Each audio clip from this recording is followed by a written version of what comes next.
So, quick story as we get into this episode here. God. Almost a year ago, Andrew was moving, and I flew out to Arizona to help him with this move. Literally, like Andrew and I are no like. There's a thing we fly across the country to hang out with each other for one night, for whatever it is. It's just what we There do. was one night. Oh, I forgot about But went there, was helping him finish packing up and everything like that. He's like, "Oh, let's go get a coffee from Starbucks." We go to Starbucks. He's like, "Hey, I want a venti nitro." And they're like, "Oh, we don't do that because it's too much." He goes, "So can I get two of the largest one that you'll give me?" And the lady's like looking at him like, Mm, "Yeah, I guess that's fine." So I think it's two, what is it, grande 16 ounces or whatever yeah, that you it was get. a Trenta. So he pours both of them into a. He goes, "Can I get one in a venti?" He goes to pour the other one in there, and it's obviously not fitting. Well, he's three-quarters of the way through these two drinks, and for those of you that don't know Andrew, well, he is on the edge. Like he's naturally a uh I'm high strung. I'm high strung, Steve. I'm high fair. strung. I He's don't smoke. I don't do shrooms. I just fucking ride the anxiety. so he's anxious as hell with this coffee. And I'm laughing because at this point in time I've already been off of my caffeine. But I think for one day, maybe an in-person event, I'll go with a nitro and see how that goes. Um, we just need to make sure somebody there is capable of using a defibrillator, no CPR, and I should probably eat a little bit more. Like no always skip lunch type mentality pre this. So, Oh, um, dog, got one. but yeah, so today we are going to chat about not Andrew's caffeine potential issues and anxiety, but I think we're going to jam on some lead generation for coaches in 2024 as we see it. I think that's the our actual conversation today. Is that correct? Yeah, yeah, we're here to talk about being you and authentic and how that translates into getting the people that want to actually purchase the things that you have to sell. And obviously, you and Brandon have a wealth of experience in that specific domain. So, I'm really excited to get to ask the dumb questions today and have you guys obviously lead the majority of that conversation. Well, I think when I think about like the base, right? We need to think of who we are, what we do, what the company represents, our mission, vision, values, if you will. And I'm gonna start with maybe the less sexy side of things. And Brandon, I'd love to just throw it over to you out of the gates. But the idea of branding, what the company stands for, what the goals are. Obviously, we're starting this and we're going through our branding process to an extent now. So when I say branding, or when a coach is thinking about branding what they're doing, what are the things that really come to mind for you in this? Yeah, and for branding, and I feel like in a weird way that's almost turned into like a one of those buzzwords where it's like, what is your brand? And a lot of times, the first from what I've experienced, it's what is my color and my logo going to be? What's that? That's like the biggest premise. Like, what is the brand? But really, the brand is who you are, what your mission is, and what your goals are, and what you want to go and set out and do. And that, I think, is kind of lost with all of the what is the glitter and the glam of things. Like, oh well, uh, I had a buddy. He wanted to start a business. I'll call him out. It's a chia seed pudding business. Very, very, very lucrative business here at farmers markets. Um, but his big thing was getting a mascot before even getting a brand, the logo. So yeah, it was like, well, all the companies have it. So it's one of those words I feel like can get kind of lost in translation if you're not entirely it's kind of that vague. It can be vague, but yeah, I think it really is just being able to, when someone says the name Beyond the Pump, it's what comes to mind when you think of that company and what comes to mind when you think about what they represent. And I think that's a really good way to understand what that branding is. And it's a lot easier to just say, well, we got a cool logo and we got cool colors and this is our services, this is our brand. It's like, well, what is the underlining behind what is the underlining behind even the logos? It's like even with FedEx, I think they have the little arrow in between one of their letters to show the direction they're going. So I'm like, oh, that's cool. Amazon earlier on, I'm not sure if their logos have it now. They have an A through Z arrow with saying they sell everything from A to Z. So super cool with how that even like their logos and their actual physical branding is representing what they also do as a company. And so it's a from my understanding, yeah, with experience and all that, it's just everything just coming together and being able to be the representation of what you are, from messaging, from logos, from your services, what your beliefs are and everything. But yeah, that's what I've seen and some of the pitfalls I've seen as well, where it's like, oh, branding is my whatever Canva told me my template was. Those are my new brand colors. That, Yeah, everyone's like, "Oh, your branding guide," and I'm like, "Calm yeah, down." Like yeah, I'm like, I even find myself in that as I'm building this other coaching business and this consulting business of like, well, what does the colors need to be like? What, and it'll definitely be paralyzing. But yeah, I love that. I have a question though in terms of Steve, when you think about branding, like that's obviously preconceptual, and you've established a lot of very successful brands, having acquired companies and stuff like that. Like, what's the business implication of having a meaningful brand in 2024? So you have to do something well, no matter what you're doing. And what I mean by that is you have to tell a story. Your name can tell a story, your logo can tell a story, the branding itself overarching can tell a story. The landing page or email or Facebook group or whatever it is that you're doing can tell the story, but at some point in time a story needs to be told. The idea of Amazon, that A to Z, the smiley face, like you get happy when things are delivered to you, that's all something that was layered in there. And you may not know that that's part of it, but subconsciously there's this smiley face thing going on with the logo. And over time, we're obviously talking about Amazon. We're probably not creating $1 trillion businesses through these conversations. So I realize that there is something different there, but at the end of the day, you have to tell a story. And when we think about the know, like, trust factor that we referenced in one of our prior episodes, you can increase the know, like, trust factor when people can relate to your brand, the story, the mission, vision, value, so to speak, that your branding and what you do represent. So from that perspective, it really comes down to what is it that we're wanting to portray, what do we want to put out there. So beyond the pump, right? If you look at our logo, there's a dumbbell on the top, and that dumbbell is meant to be fitness related in nature, but within that dumbbell you also see an upward arrow, and the idea is that we want to ascend above that. It's not just about the lift, it's not about just getting the pump in the gym, but rather more than that, the knowledge, the nutrition, the psychology, that four-legged stool that we've referenced before.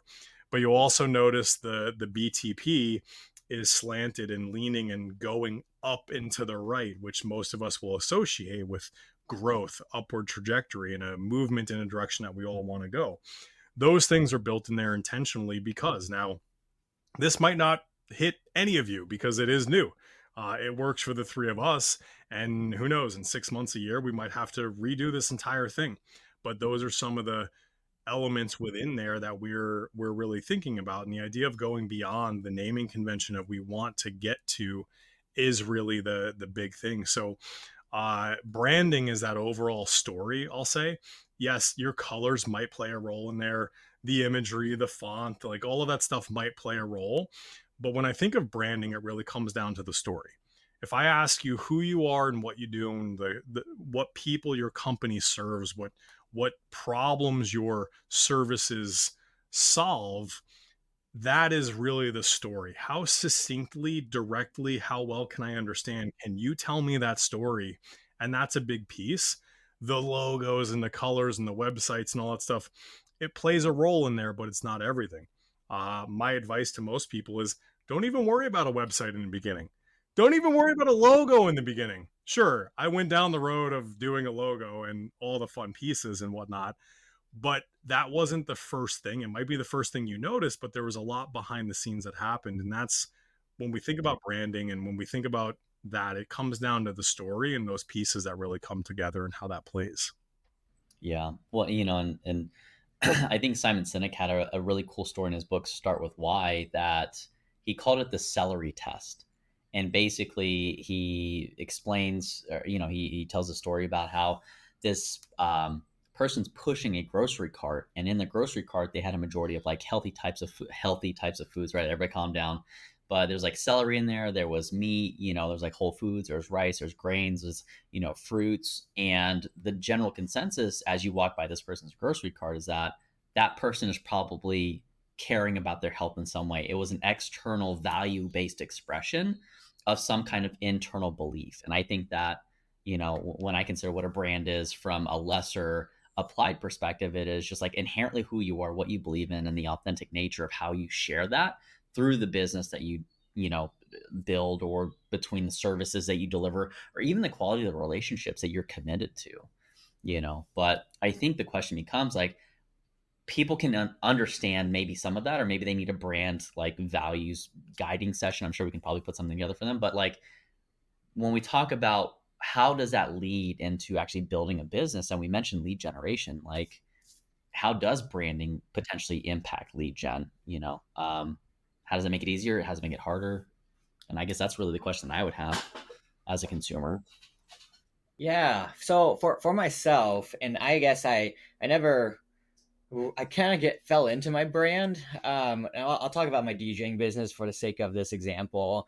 But I got involved with a lot more of the wedding scene, the corporate scene with DJing, and so that is where I was like, oh, okay, I guess I gotta keep going to do weddings, because that was my clientele that just kept reoccurring. Because essentially, you do a wedding, there's maybe an extra 80 to 100 people there, and that's if I'm able to get like one or two weddings from a wedding, I'm like, okay, that was a good wedding. But the interesting part, I was DJing for a company once, and they're saying like, yeah, I mean, your prices are a little high. Like our budget went down this year, but we asked every other DJ in the Scottsdale area, and they all were like had weird names like DJ Hammers with like Z, or DJ Kill the Noise, and all that kind of stuff. Yeah, so some crazy names, and that's their brand, and that's great. I mean, that's great. They are DJing at the clubs, which is a lot of people's goals. And for me, that wasn't ever. I'm like, my bedtime now, like 9, 10 o'clock. I couldn't do it anymore. But it's a very different audience that you're tailoring to, which also means a very different type of music to be played. And so they're like, yeah, I mean, yeah, you're a little out of our budget because it went down, but we wanted to work with you again just because you did great last year. And then two, yeah, your name is just Brandon Yamaguchi. And I'm like, oh, cool. I never thought that my simple name, DJ Yamaguchi, or DJ, I don't, it's even right now, I still really have much. Like, oh yeah, I'm Brandon, a DJ, would, be a positive. And again, that is the people that I want to work with, because I'm like, I don't want to work with some girl that's like, has her phone on her head, that's on Snapchat, that's like, play X, Y, and Z. And it's like, no, go sit down.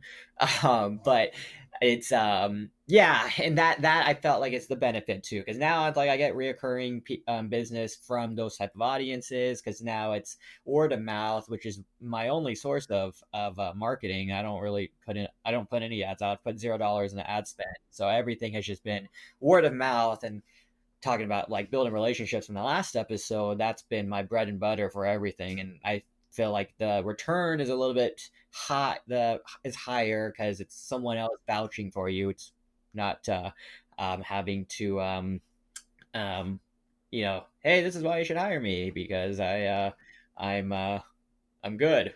Well, do you have anything to back that up? So, yeah. Great organic strategy. I think that, when we talk about different stages of business growth, I think that's, for people that don't want to spend tens of thousands of dollars every month on something that may or may not work. Maybe they don't have the bandwidth to test, maybe, whatever that looks like. But I love the fact that, as someone that doesn't spend on ads, and I'm sure many of our listeners are probably in that boat, maybe just as many are looking for ad buyers. I think it's really important that people get the experience and do the things so they can actually feel out that brand. Like, do you have any, because you mentioned that you didn't intend on falling into the wedding scene. Maybe you can explain how you started to discover your brand feel or your brand, experience based upon those early opportunities.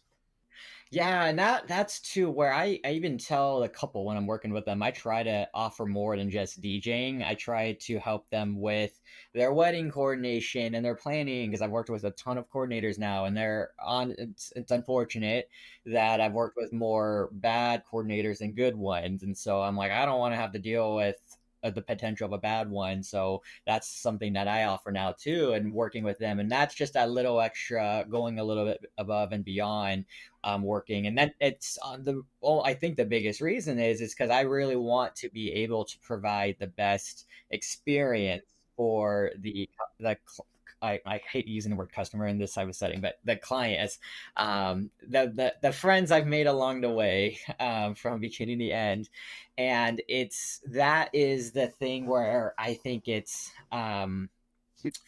yeah, I think what that's distinguished it the most. Oh, hey, Steve.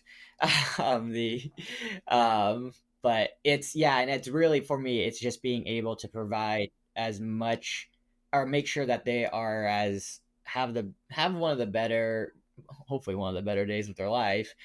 Start out on a good foot. And that was just something that I'm like, I actually really like this. I really like this environment. And I've done some other events where it is cool where I did like a USA Mexico soccer game, and it was cool to be able to say I've done a USA Mexico soccer game. And but if I was a reoccurring thing for me, it'd just be like, all right, I'm just the DJ here. It's not like I don't know who I'm really making an impact on, or changing someone's entire day. It's like, oh, okay, well the coordinator liked it and they'll probably hire me again, but it's not as fulfilling. And that's, I think, for me, in a weird selfish way, it's like, oh, I like weddings because it makes me, I get to help people and that fulfills me. So, and hopefully the brand, yeah. Yeah, yeah. I mean, and I think that again, it sounds like there's a theme of you have to do things that maybe you weren't originally expecting, and like that expansion of that pressure helps you kind of figure out on a micro level what you probably want to figure out, and like what you do enjoy. But Steve, like we just talked about organic brands like development. I'm very curious to see what the business, like the macro level of what that means to grow and scale a brand, like what's necessary for that when margins actually start to matter. Yeah, it really comes down to understanding your ROI on your growth efforts. Everybody goes out there and I'm going to spend money to do a thing. And you have to set baselines. So you have to take a guess and jump off that cliff to begin with, no matter what. But you need to not blindly spend money continually, but you also have to put enough money in to actually get real data out. So Meta, Facebook, Instagram, let's take that because it's an easily accessible one for everybody. You can spend $3 a day and go create traffic for yourself 100%, but it might take you 60 days to get any meaningful data to understand if that traffic's converting, if they're engaging, if they're doing whatever it is that you want them to do, uh, which all of a sudden down the road can turn into $200. Now, $200 might be a lot or might be a little for you. You don't know, or I don't know. But when we're thinking through this, we want to understand what our efforts are doing and what that outcome should be based upon what we're spending. If you go and spend 2 hours walking down Main Street, can you get yourself a client instead of waiting 60 days and spending $200? And maybe you can't, and then it's good, or maybe $200 doesn't matter to you and 60 days is fine. So you want to understand all those components, but just putting ads out there and getting attention is a piece of it. It comes down to grow and scale. We've mentioned in other episodes the idea of leading a team, the idea of systems to onboard people, the idea of whether it's a setter or a salesperson, like all of that stuff starts to matter. I'm not saying they're bad or good. No, I'm generally indifferent. But if you want to truly, and I'll use the word scale as grow bigger than just yourself as a person, I'm making that assumption there. There's a lot that goes into it, and you shouldn't just blindly throw money and continue to grow. If you're bringing people in, spending a ton of money to do so, paying other coaches, paying salespeople, paying for systems, and that excess of people, and you've gone down this road of growth and scale, is making you no extra money, why? But on top of it, do you even know if you're actually getting extra money or not? Because we don't have that data, which again, we'll talk about KPIs and all those things in another episode. But what I would say is make sure you know where you're going and what your targets, what your key performance indicators, your data should be on the other side of what you're doing, because that's going to be extremely important to produce whatever it is you're looking to produce. Yeah. So like when it comes to lead gen and like branding, what does, as we wrap up here, what's something that people can implement around a branding uh, recommendation to generate leads that may be more warm or maybe more receptive to purchasing something? Throw it over to you first. You're on a little bit of time crunch. So this is probably not going to be the favorite answer. But what I would say is you need to start building your audience and your attention significantly in advance of when you want to be able to ask them to do something or give them a call to action. Good example for me, I've been working on consistently posting and playing on social media for nearly a year, and I haven't asked any of those people to buy anything yet. But now, as hey, do you want to go do this thing? Overnight, I had 100 people go, yeah, I want some of this thing. I've spent on Facebook ads a total of $37 in the past week and a half to generate 120 leads, potential prospective buyers. Not because I did ads, but because I've spent time building the attention where I want people to go, and I've have built-in assets that all of a sudden makes things really valuable. Now, this isn't an overnight thing, and I realize, oh, Steve, I need to generate XYZ revenue by the end of the week. This isn't the plan for you, and we have to think about something different. But you need to start building the attention. You need to put the work in ahead of time and just become that person that they see. If they're not engaging with your stuff, they're not engaging whatsoever, it doesn't matter. I had people reach out on an offer that I made that never, ever engage on anything I do, but they're watching and they're seeing it. So you just got to grind it away and put that stuff out there. Yeah, I love that. Brandon, how about you?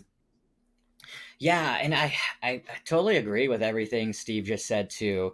I'm just now realizing, I guess, with how I've approached things and just the nature of DJing, especially after COVID. There's just been an influx of them, so everyone's kind of same thing with photographers. It's just everyone is a DJ or everyone's now a photographer, and so that's where I don't think I've ever had to put money into it or generate leads because I am my own social proof at this point where I don't need to go out and prove like, hey, take a chance on me with this ad. Here's actually, I got people vouching for me now instead. And so really that is, it's for myself. I guess, what is that? It's like old school marketing. I guess I know in a way, because it's not like photography. I can't just post my work online and be like, okay, well, you take good photos. I like you.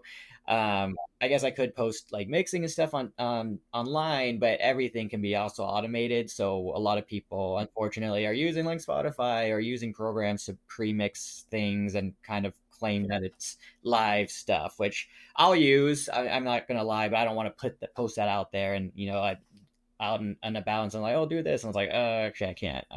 That was an edit I made. So, but with all that to be said, yeah, it's the for me, it's a snowball effect. It took time to build that up, and I think I took a course once that talked about how referrals are really a great way to generate leads, but they are harder to come by. But I think I'm at that point now where it's just become a snowball effect. I had no one to vouch for me. You do a gig here, do a gig there, and now a it's like, oh, sorry, I'm booked already. So Yeah. But and I think that that's so cool to see from a value-based expression. Like you and Steve obviously have very different experiences, and yours I would say is more micro, and his is more macro. If yours is like, how do you generate awareness around who you are? And basically, when we talk about branding, it's a reputation. It's what are you known for in the space. The only way to be a reputation or to develop that is to do things and to take action and to get out there, despite having maybe no branding packet, no colors, no logo, the stuff that's really just the frills and thrills, not the meat and potatoes of what it means to get out there and make a change, make an impact, and deliver on the thing that you inherently believe that most people need. And so, with all that to say, we appreciate everyone listening. Again, make sure you guys like and subscribe. The more you can help us by putting this visibility out, the better job that we can do, the more we can dedicate focus, time, resources. Eventually we'd love to put out a podcast every day that's value based that you guys would love. And, by you helping us get that out there, it's super helpful for us. So if there's anything that you guys want to hear from us, any support, please shoot us an email. We are more than happy to figure out how we can bring that value from the function of the podcast, the content, the topics that we talk about, even the events that we're planning on hosting here. So with all that to say, thank you so much for being here. You guys enjoy the rest of your day, and we'll see you in the next episode of Beyond the Pump. Outro.